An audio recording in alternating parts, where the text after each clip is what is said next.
The Fallen Idol by Graham Greene. 1. When the front door had shut them out and the butler Baines had turned back into the dark, heavy hall, Philip began to live. He stood in front of the nursery door, listening until he heard the engine of the taxi die out along the street. His parents were gone for a fortnight's holiday. He was between nurses, one dismissed and the other not arrived. He was alone in the great Belgravia house with Baines and Mrs. Baines. He could go anywhere, even though the green baize door to the pantry or down the stairs to the basement living room. He could go anywhere, even through the green baize door to the pantry or down the stairs to the basement living room. He felt a stranger in his house because he could go into any room and all the rooms were empty. You could only guess who had once occupied them. The rack of pipes in the smoking room beside the elephant tusks, the carved wood tobacco jar, in the bedroom the pink hangings and pale perfumes, and the 3/4 finished jars of cream which Mrs. Baines had not yet cleared away, the high glaze on the never-opened piano in the drawing room, the china clock, the silly little tables, and the silver. But here Mrs. Baines was already busy, pulling down the curtains, covering the chairs in dust sheets. "Be off out of here, Master Philip," and she looked at him with her hateful, peevish eyes, while she moved round, getting everything in order, meticulous and loveless and doing her duty. Philip Lane went downstairs and pushed at the baize door. He looked into the pantry, but Baines was not there. Then he set foot for the first time on the stairs to the basement. Again he had the sense. This is life. All his 7 nursery years vibrated with the strange, the new experience. His crowded, busy brain was like a city which feels the earth tremble at a distant earthquake shock. He was apprehensive, but he was happier than he had ever been. Everything was more important than before. Baines was reading a newspaper in his shirt sleeves. He said, "Come in, Phil, and make yourself at home. Wait a moment and I'll do the honors."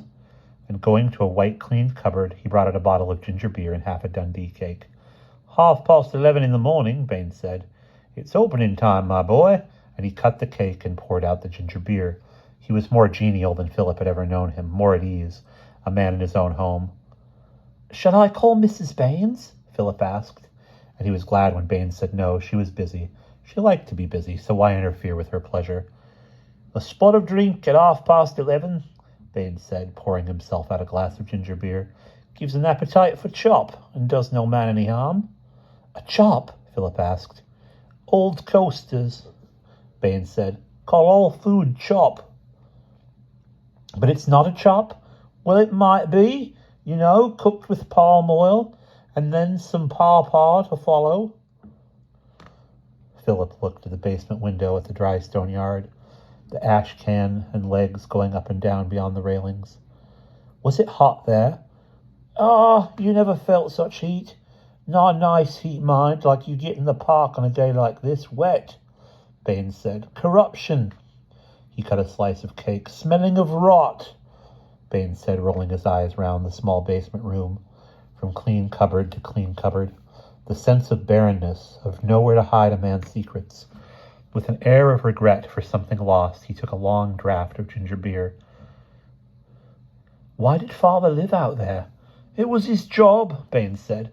Same as this is mine now, and it was mine then too. It was a man's job, you wouldn't believe it now, but I've had 40 blacks under me, doing what I told them to." "Why did you leave?" "I married Mrs. Baines." Philip took a slice of Dundee cake in his hand and munched it round the room. He felt very old, independent and judicial. He was aware that Baines was talking to him as man to man. He never called him Master Philip as Mrs. Baines did, who was servile when she was not authoritative. Baines had seen the world. He had seen beyond the railings, beyond the tired legs of typists, the Pimlico Parade to and the Pimlico Parade to and from Victoria. He sat there over his ginger pop with the resigned dignity of an exile. Baines didn't complain. He had chosen his fate, and his fate was Mrs. Baines. He had only himself to blame. But today, because the house was almost empty, and Mrs. Baines was upstairs, and there was nothing to do, he allowed himself a little acidity. I'd go back tomorrow if I had the chance. Did you ever shoot a black? I never had any call to shoot, Baines said. Of course I carried a gun, but you didn't need to treat them bad. That just made them stupid. Why? Baines said, bowing his thin grey hair with embarrassment over the ginger pop. I loved some of those damned blacks. I couldn't help loving them. There they'd be laughing, holding hands. They liked to touch each other. It made them feel fine to know the other fellow was round. It didn't mean anything we could understand. Two of them would go about all day without losing hold. Grown men, but it wasn't love. It didn't mean anything we could understand. Eating between meals, Mrs. Baines said. What would your mother say, Master Philip? She came down the steep stairs to the basement, her hands full of pots of cream and salve, tubes of grease and paste. You oughtn't encourage him, Baines, she said, sitting down in a wicker armchair and screwing up her small, ill-humoured eyes at the caudy lipstick, Pond's cream, the Lichner rouge, and Silax powder and Elizabeth Arden astringent. She threw them one by one into the wastepaper basket. She saved only the cold cream. Telling the boy stories, she said. Go along to the nursery, Master Philip, while I get lunch. Philip climbed the stairs to the baize door. He heard Mrs. Baines' voice like the voice of a nightmare when the small price light had guttered in the saucer and the curtains move. It was sharp and shrill and full of malice, louder than people ought to speak exposed. Sick to death of your ways, Baines. Spoiling the boy. Time you did some work about the house. But he couldn't hear what Baines said in reply. He pushed open the baize door, came up like a small earth animal, in his grey flannel shorts, into a wash of sunlight on the parquet floor. The gleam of mirrors dusted and polished, and beautiful by Mrs. Baines. Something broke downstairs, and Philip sadly mounted the stairs to the nursery. He pitied Baines. It occurred to him how happily they could live together in the empty house if Mrs. Baines were called away. He didn't want to play with his Meccano sets. He wouldn't take out the train or his soldiers. He sat at the table with his chin on his hands. This is life. And suddenly he felt responsible for Baines, as if he were the master of the house and Baines an aging servant who deserved to be cared for. There was not much one could do, he decided, at least to be good. He was not surprised when Mrs. Baines was agreeable at lunch. He was used to her changes. Now it was, another helping of meat, Master Philip, or, Master Philip, a little more of this nice pudding. It was a pudding he liked, Queen's pudding, with a perfect meringue, but he wouldn't eat a second helping lest she might count that a victory. She was the kind of woman who thought that any injustice could be counterbalanced by something good to eat. She was sour, but she liked making sweet things. One never had to complain of a lack of jam or plums. She ate well herself and added soft sugar to the meringue and the strawberry jam. The half-light through the basement window set the motes moving above her pale hair like dust as she sifted the sugar, and Baines crouched over his plate, saying nothing. Again, Philip felt responsibility. Baines had looked forward to this, and Baines was disappointed. Everything was being spoilt. The sensation of disappointment was one which Philip could share. Knowing nothing of love or jealousy or passion, he could understand better than anyone this grief.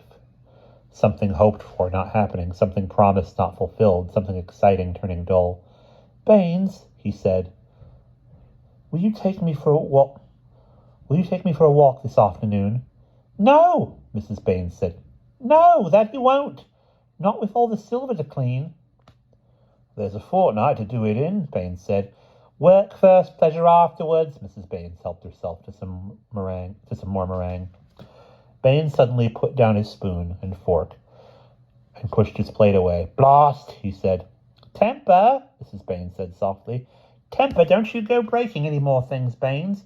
And I won't have you swearing in front of the boy. Master Philip, if you're finished, you can get down. She skimmed the rest of the meringue off the pudding. I want to go for a walk, Philip said. You'll go and have a rest? I will go for a walk. Master Philip, Mrs. Baines said. She got up from the table, leaving her meringue unfinished, and came toward him, thin, menacing, dusty, in the basement room. "Master Philip, you do as you're told."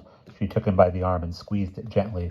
She watched him with a joyless, passionate glitter, and above her head the feet of the typists trudged back to the Victorian offices after the lunch interval. Why shouldn't I go for a walk? But he weakened. He was scared and ashamed of being scared.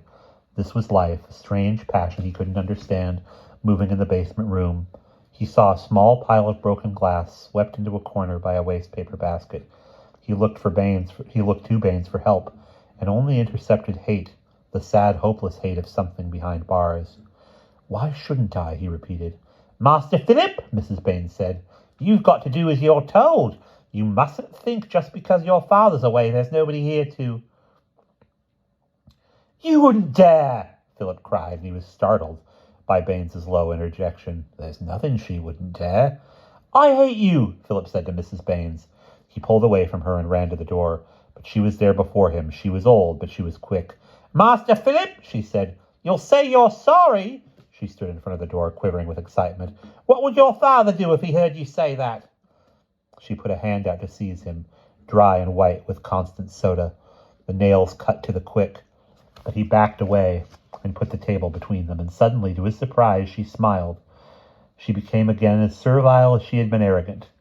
"Get along with you, Master Philip," she said with glee. "I see I'm going to have my hands full till your father and mother come back." She left the door unguarded, and when he passed her, she slapped him playfully. "I've got too much to do today to trouble about you. I haven't covered half the chairs."